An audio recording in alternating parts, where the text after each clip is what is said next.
Karena patuh dan taat buah dari orang muslim yang sebenar-benar muslim adalah orang yang, ya Allah, alangkah indahnya hidup bersama orang yang seperti ini. Itulah umat Islam yang benar-benar Islam. Dan kalian wahai laki-laki, jangan turun melebihi mata kaki, potong.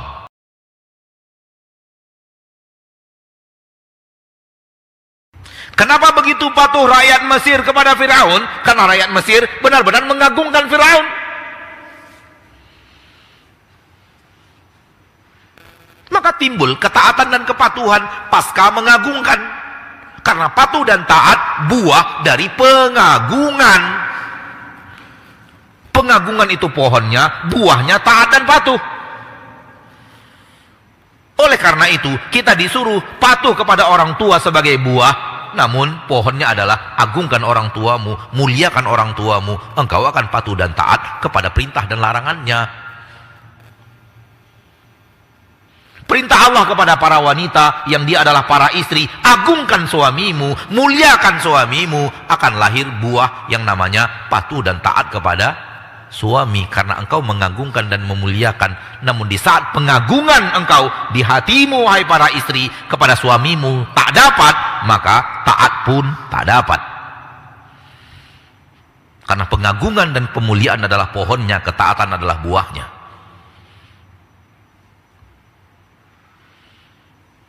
Lihat ketika kita mengagungkan seseorang, gampang diperintah oleh orang itu. Gampang kita taat kepada yang dimintakannya kepada kita. Kenapa? Kita mengagungkannya. Kita memuliakannya.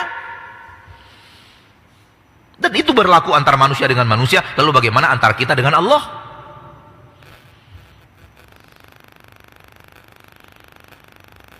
Maka ketika pengagungan kepada Allah itu dapat di dalam hati, taat itu pun dapat. Kenapa tak dapat taat? Karena tak dapat pengagungannya.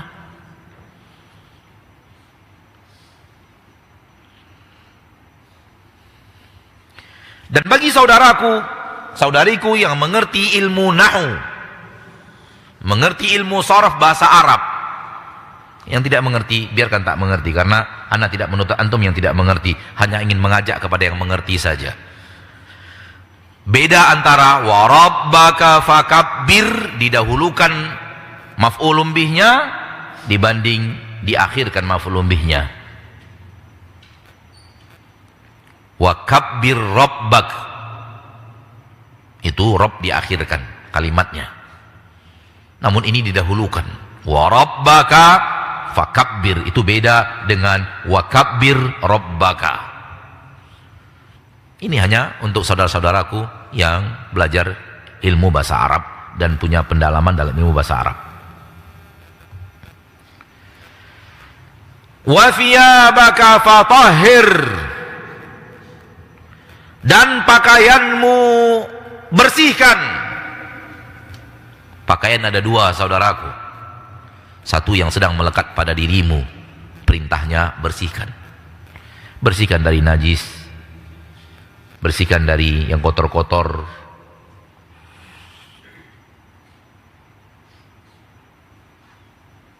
Dan ada pakaian yang kedua, bernama akhlak.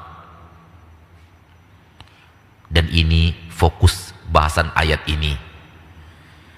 Akhlakmu bersihkan. Budi pekertimu bersihkan. Cara engkau bermuamalah dengan orang bersihkan. Transaksimu ketika bertransaksi dengan orang bersihkan. Sifat-sifatmu bersihkan. Kalau ada sifat yang kotor, bersihkan. Kalau ada sifat yang salah, benarkan. Kalau ada sikap-sikap yang tak pada tempatnya, benahi. Kalau engkau orang yang emosi, berusahalah untuk tidak emosi. Kalau engkau orangnya suka hasad, hilangkan hasadmu dan jadikan cinta apa yang baik untuk orang lain.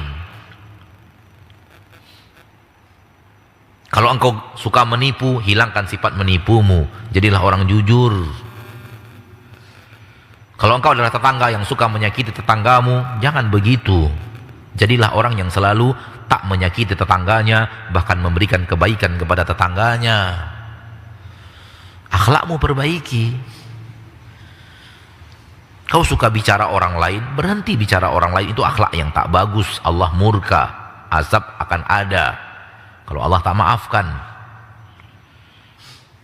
Maka bersihkan budi pekertimu. Jadilah seorang muslim yang memiliki budi pekerti yang indah, disukai, dicintai orang, betah orang bersamamu karena akhlak dan budi pekertimu. Itulah muslim yang sebenarnya. Al-muslimu man salimal muslimuna min lisanihi wa yadih.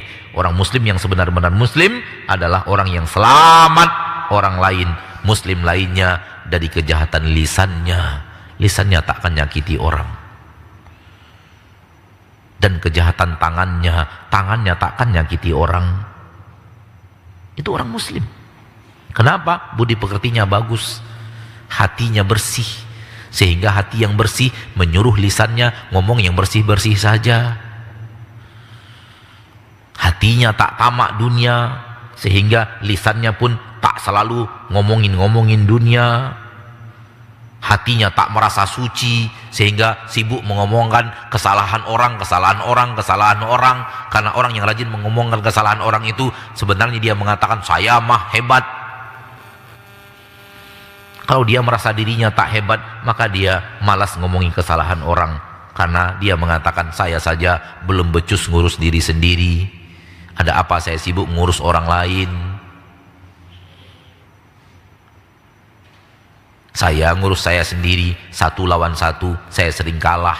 Bagaimana mungkin saya akan sibuk mengurus ribuan orang di sana? Dengan pekerjaan mereka yang bervariasi, dengan kelakuan mereka yang bervariasi. Untuk apa saya omongkan mereka? Lebih baik fokuskan waktu untuk membenahi diri sendiri, akhlak kita sendiri.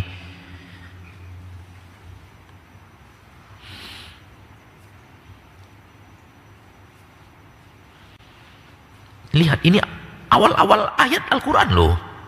Awal-awal Allah memperkenalkan Islam yang sebenarnya kepada Nabi kita tercinta sallallahu alaihi wasallam.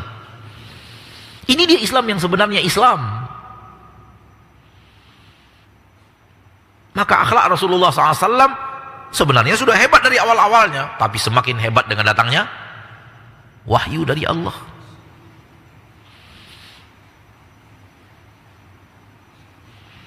Rasul hidup, tak ada orang lain yang beliau sakiti. Semua orang di samping beliau mendapatkan kebaikan dari beliau. Ya Allah, alangkah indahnya hidup bersama orang yang seperti ini.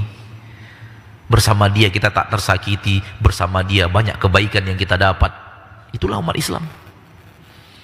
Itulah Islam yang sebenarnya. Itulah umat Islam yang benar-benar Islam.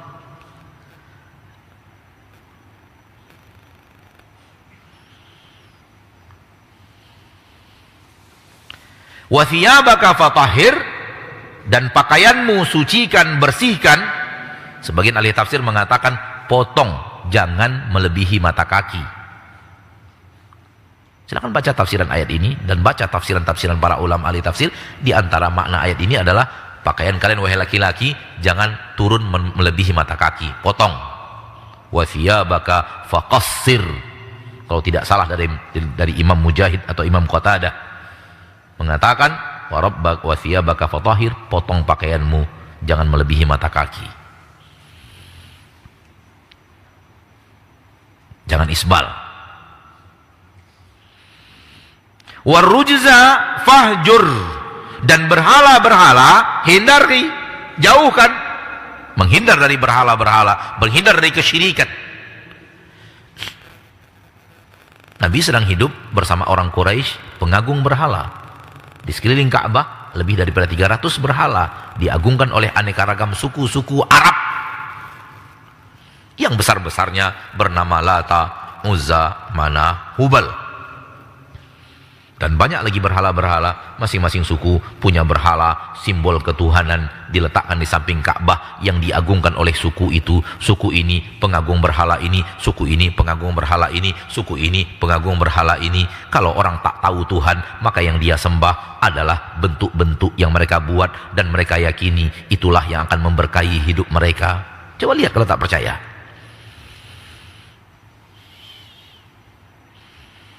Maka ada simbol-simbol itu di rumah mereka, ada simbol-simbol itu di kendaraan mereka, ada simbol-simbol itu di dompet mereka, ada simbol-simbol itu di tempat-tempat mereka berdagang. yang mereka yakini, padahal salah, godaan iblis.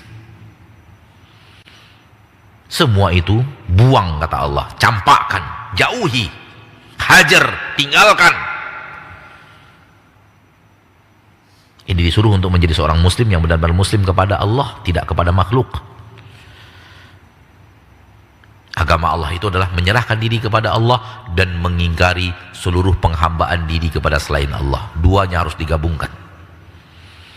Tak boleh kepada Allah iya, mengagungkan selain Allah juga iya, nggak boleh. Maka pengagungan hanya kepada Allah, penghambaan diri hanya kepada Allah, ibadah hanya kepada Allah. Itu arti iyyaka na'bud. Iyyaka na'bud, kata para ulama ahli tafsir, ahli ilmu, adatul hasri wal qasri.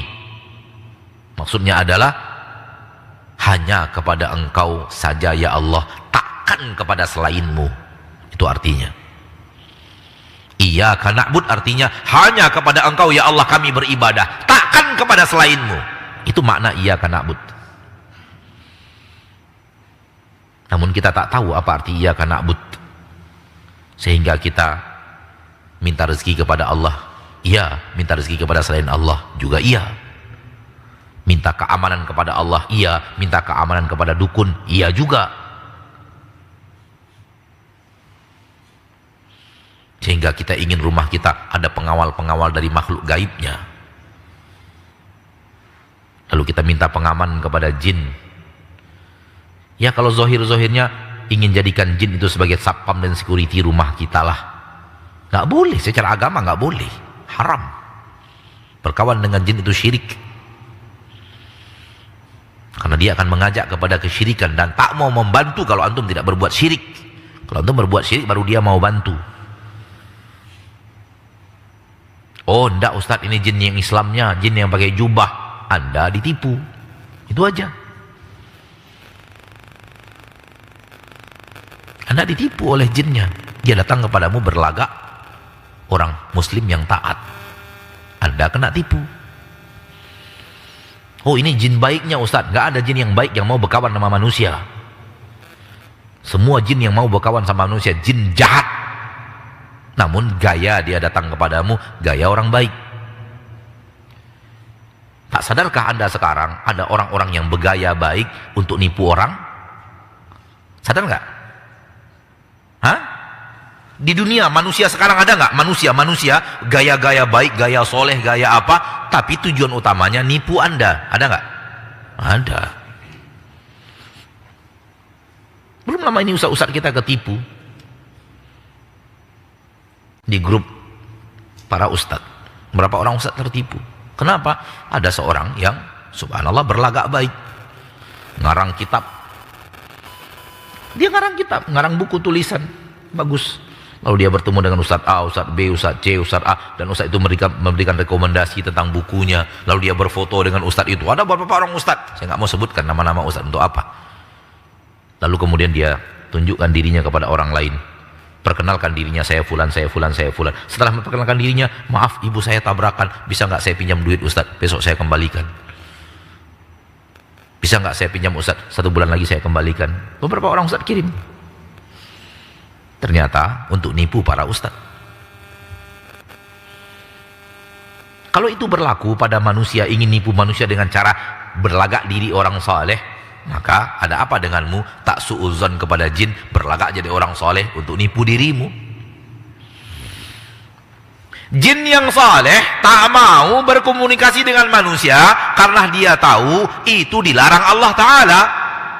Sebagaimana orang soleh manusia tak akan mau berkomunikasi dengan jin karena dia tahu Allah melarangnya. Wa annahu kana rijalun minal insi ya'uduna birijalin minal jinni fazaduhum rahaqa. Ada sekelompok manusia minta bantuan kepada sekelompok jin, maka mereka menyesatkan mereka. Maka yang akan menjalin komunikasi denganmu hanya jin yang akan menyesatkan dirimu, walau pakai jubah jin itu. Maka jangan tertipu. Dan yang aneh bin ajaib, di Indonesia ini beberapa tahun yang lalu, kita mengadakan seminar nasional, dan seminar nasional kita dikawal oleh 5.000 jin muslim. Dari situ saya tahu engkau dukun berjubah.